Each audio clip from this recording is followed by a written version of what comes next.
Genesis 42:1 through 43:34. Devotional focus verse. And Joseph saw his brethren, and he knew them, but he made himself strange unto them, and spake roughly unto them. And he said unto them, Whence come ye? And they said, From the land of Canaan, to buy food. And Joseph knew his brethren, but they knew not him. Genesis 42:7-8. During the reign of Napoleon, a soldier had twice committed a crime that was worthy of death. The day before the young man's execution, his mother went to Napoleon and begged him to have mercy and spare her son's life. Napoleon told her that because of the crimes that had been committed, the young man did not deserve mercy. The mother cried, Sir, it would not be mercy if he deserved it, and mercy is all I ask for. Her reasoning and passion prevailed. Napoleon was moved to commute the sentence. Mercy is a key element in today's text.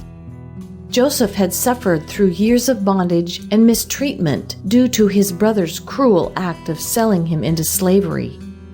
Their betrayal had caused him loss and heartache that we can hardly imagine. Despite the enormity of this injustice, he exhibited the true nature of a child of God. Joseph had kept his focus on serving God and being true in every circumstance. He had avoided the traps of bitterness and self-pity. Although he spoke roughly as he tested his brothers to see if they had truly changed, every indication is that his motives toward them were for good. Although our circumstances will likely not be as extreme as Joseph's, we too will face times when we must choose whether to enact vengeance or show mercy toward others. The Word of God teaches that vengeance belongs solely to the Lord. So when emotion pressures us to respond to injury or injustice by retaliating, we must choose to honor God by showing His attitude of love and forgiveness. Remember, one of the most powerful witnesses to genuine Christianity is a willingness to extend mercy and forgiveness to those who have wronged us. Background information. Today's text gives the account of the first two trips that Joseph's brothers made to Egypt and Joseph's encounters with them. Chapter 42 begins by recounting that the famine foretold by Joseph had reached Canaan. When Jacob heard that there was corn in Egypt, he sent 10 of his sons to buy provisions. Benjamin, Rachel's younger son and Joseph's only full brother, was kept at home. Jacob's fears for Benjamin's safety could have been based upon his continued sorrow over the loss of Joseph, or on a sense of concern about the feelings of the other brothers toward Benjamin. The trip from Canaan to Egypt was between 250 and 330 miles, and could have easily taken 6 weeks. Genesis 42:6-28 tells of the interaction between Joseph and his brothers. Joseph had been in Egypt for over 20 years, and at this time he was clean-shaven, both his beard and head, attired as an Egyptian, and obviously held a high official position. He spoke in the Egyptian language and communicated with his brothers through an interpreter, so it is not surprising that his brothers did not recognize him. Because Egypt was weakened by the famine, careful guard would have been given to watch for spies. Anyone coming from Canaan, Assyria, or other surrounding areas was likely subjected to keen examination. Although Joseph recognized his brothers, he went through a number of steps to test them. The Bible does not reveal his motives. No doubt he wanted to know of the welfare of his father and brother. Additionally, he probably wanted to discern the attitude of these men toward Benjamin and to see if they had changed. Joseph's demand that his brothers bring their youngest brother to him caused them to rehearse their guilt concerning their treatment of Joseph so many years earlier. They were unaware that he was able to understand their speech. By keeping Simeon in prison as surety, Joseph showed his determination that Benjamin must be brought to Egypt. While secretly returning their money to their sacks may have been a kindness on Joseph's part toward his brothers, that action caused the brothers to be even more afraid. Chapter 43 tells of the brothers' second trip to Egypt. Jacob found no comfort in the promises of Reuben and Judah that they would be surety for Benjamin and did not want to let Benjamin go. However, the famine compelled him to acquiesce and allow all his sons to return to Egypt. Again, they took gifts, and this time enough money to pay for the previous provisions as well as to purchase more. Once Joseph saw Benjamin, he was ready to continue the testing process for his brothers. Sent to Joseph's home, they openly told Joseph's steward the story of their returned money. Their willingness to pay for the first provisions proved that they were no longer greedy like they had been when they sold Joseph. At the meal they shared, serving Benjamin a portion 5 times larger than the others was a way for Joseph to show favor to his full brother. Also, it gave him opportunity to see the response of the other brothers to this display of preferential treatment. They passed this test also, showing no ill will toward Benjamin. Conclusion: Joseph's forgiveness of his brothers should inspire us to extend mercy to those who cause us grief. We too can overcome evil with good if we keep our eyes on the Lord. Genesis chapter 42. Now when Jacob saw that there was corn in Egypt, Jacob said unto his sons, Why do ye look one upon another? And he said, Behold, I have heard that there is corn in Egypt, get you down thither, and buy for us from thence, that we may live, and not die. And Joseph's 10 brethren went down to buy corn in Egypt.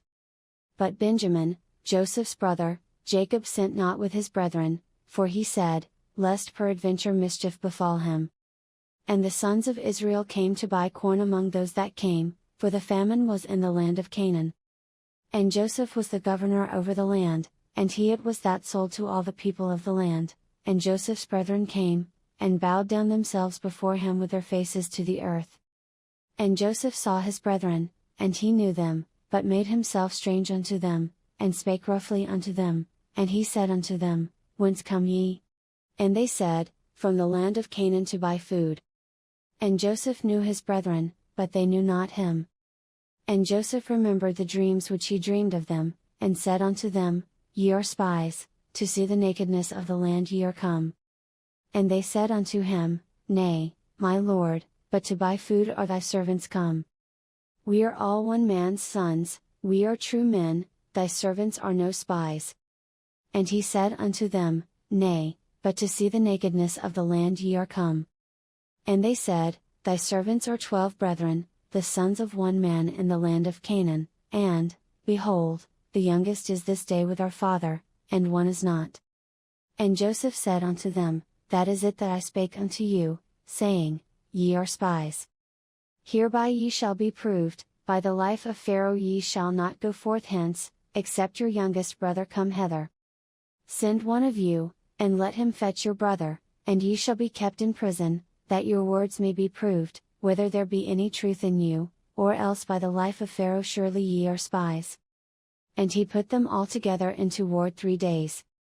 And Joseph said unto them the 3rd day, This do, and live, for I fear God. If ye be true men, let one of your brethren be bound in the house of your prison, go ye, carry corn for the famine of your houses. But bring your youngest brother unto me, so shall your words be verified, and ye shall not die. And they did so. And they said one to another, We are verily guilty concerning our brother, in that we saw the anguish of his soul, when he besought us, and we would not hear, therefore is this distress come upon us. And Reuben answered them, saying, Spake I not unto you, saying, Do not sin against the child, and ye would not hear. Therefore, behold, also his blood is required. And they knew not that Joseph understood them, for he spake unto them by an interpreter. And he turned himself about from them, and wept, and returned to them again, and communed with them, and took from them Simeon, and bound him before their eyes. Then Joseph commanded to fill their sacks with corn, and to restore every man's money into his sack, and to give them provision for the way, and thus did he unto them. And they laded their asses with the corn, and departed thence. And as one of them opened his sack to give his ass provender in the inn, he espied his money, for, behold, it was in his sack's mouth. And he said unto his brethren, My money is restored, and, lo, it is even in my sack, and their heart failed them, and they were afraid, saying one to another, What is this that God hath done unto us? And they came unto Jacob their father unto the land of Canaan, and told him all that befell unto them, saying, The man, who is the Lord of the land, spake roughly to us, and took us for spies of the country. And we said unto him, We are true men, we are no spies. We be 12 brethren, sons of our father, one is not, and the youngest is this day with our father in the land of Canaan. And the man, the Lord of the country, said unto us, Hereby shall I know that ye are true men, leave one of your brethren here with me, and take food for the famine of your households, and be gone. And bring your youngest brother unto me, then shall I know that ye are no spies, but that ye are true men, so will I deliver you your brother, and ye shall traffic in the land. And it came to pass as they emptied their sacks, that, behold, every man's bundle of money was in his sack, and when both they and their father saw the bundles of money, they were afraid. And Jacob their father said unto them, Me have ye bereaved of my children, Joseph is not, and Simeon is not, and ye will take Benjamin away, all these things are against me. And Reuben spake unto his father, saying, Slay my 2 sons, if I bring him not to thee, deliver him into my hand, and I will bring him to thee again. And he said, My son shall not go down with you, for his brother is dead, and he is left alone. If mischief befall him by the way in the which ye go, then shall ye bring down my gray hairs with sorrow to the grave. Genesis chapter 43. And the famine was sore in the land.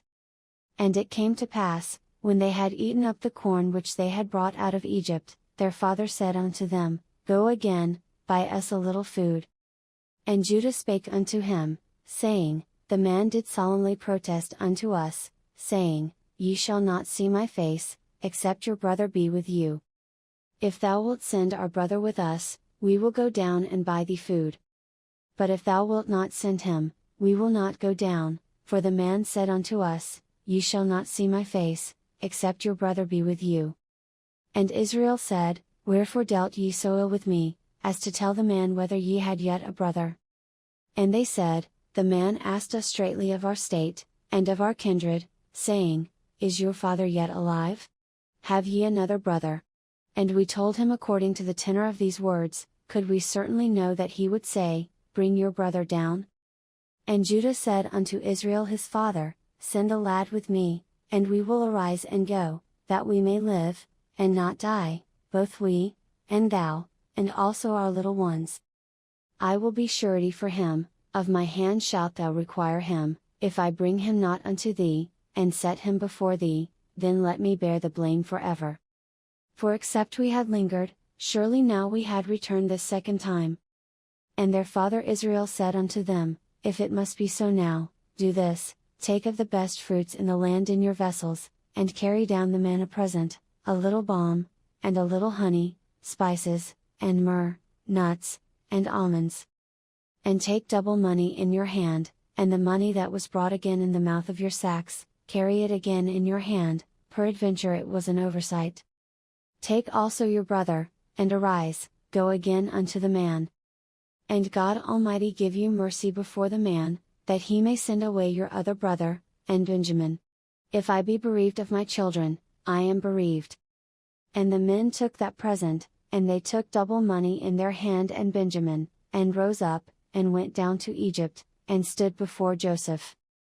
And when Joseph saw Benjamin with them, he said to the ruler of his house, Bring these men home, and slay, and make ready, for these men shall dine with me at noon. And the man did as Joseph bade, and the man brought the men into Joseph's house. And the men were afraid, because they were brought into Joseph's house, and they said, Because of the money that was returned in our sacks at the first time are we brought in, that he may seek occasion against us, and fall upon us, and take us for bondmen, and our asses. And they came near to the steward of Joseph's house, and they communed with him at the door of the house.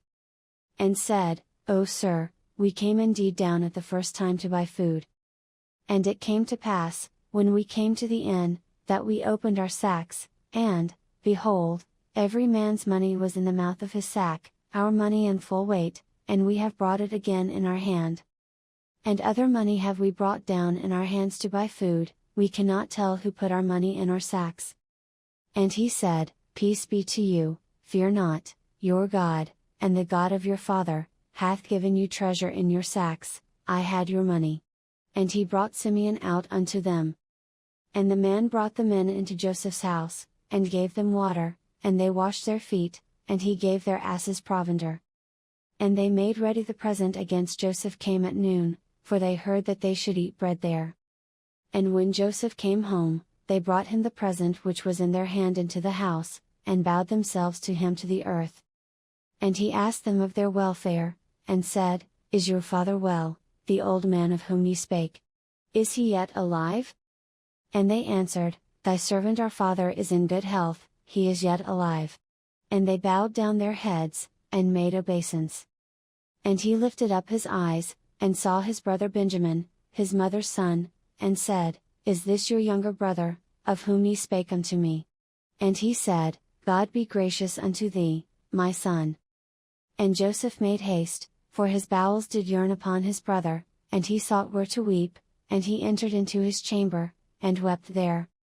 And he washed his face, and went out, and refrained himself, and said, Set on bread.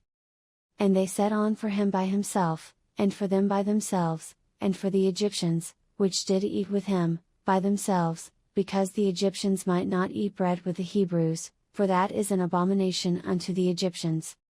And they sat before him, the firstborn according to his birthright, and the youngest according to his youth, and the men marveled one at another. And he took and sent messes unto them from before him, but Benjamin's mess was 5 times so much as any of theirs. And they drank, and were merry with him,